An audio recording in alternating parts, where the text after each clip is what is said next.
When I look around me and I actually see regular homosexuals, as it were, going on with their lives, I'm struck by what you're struck with, by the people that you looked around you in Detroit.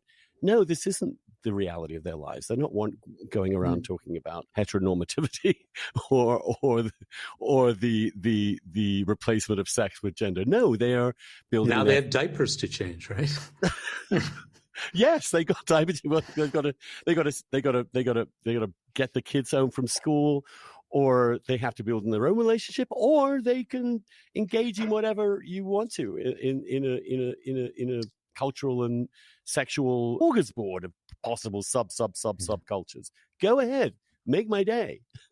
And we needed some politics, but now we don't. But the critique of that is constantly that you and I have the luxury of indifference because of our privilege, quote unquote. Although it strikes me that when you read about your life and where you came from, privilege isn't the kind of word I would attach to it. But how do you counter the argument that a position of indifference is in fact simply collusion with injustice?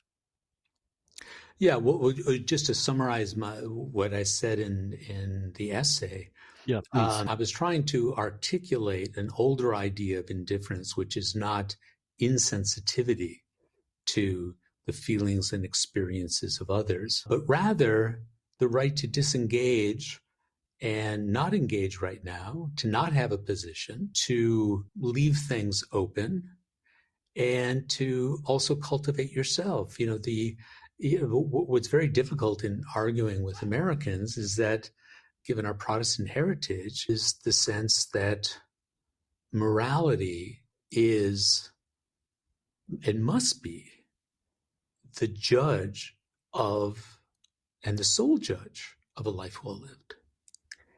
And as you paraphrased me, morality isn't everything. I mean, it's important, but it's not everything. There are and this is, one of Isaiah Berlin's most important points, that there are multiple goods in life, and it's not possible to have all of them all the time. And you live with choices among them, and life would be poorer without that.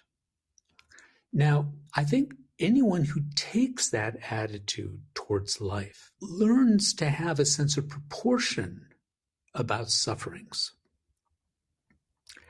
And my problem with those who tell me that I have a certain kind of privilege, well, two things. One is that they've never read a novel in which who has privilege is the question, right?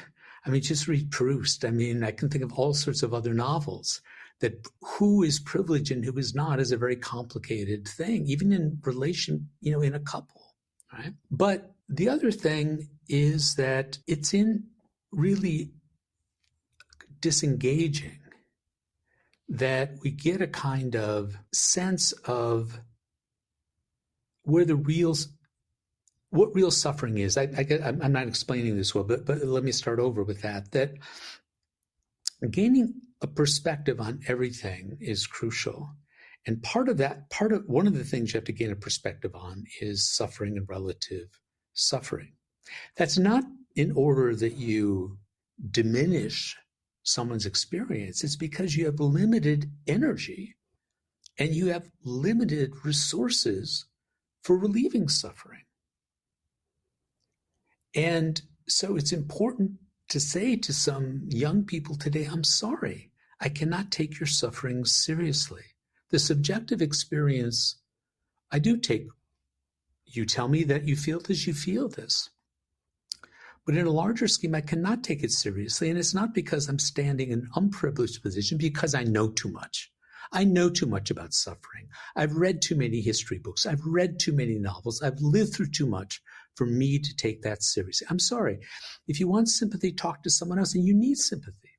I'm not the person to talk to. And I hope at some point you'll gain perspective, and you will as you grow older, on what has been a problem for you and what is not. Yeah, I'm struck by how many young gay people today somehow believe they're under an unprecedented siege of oppression in America.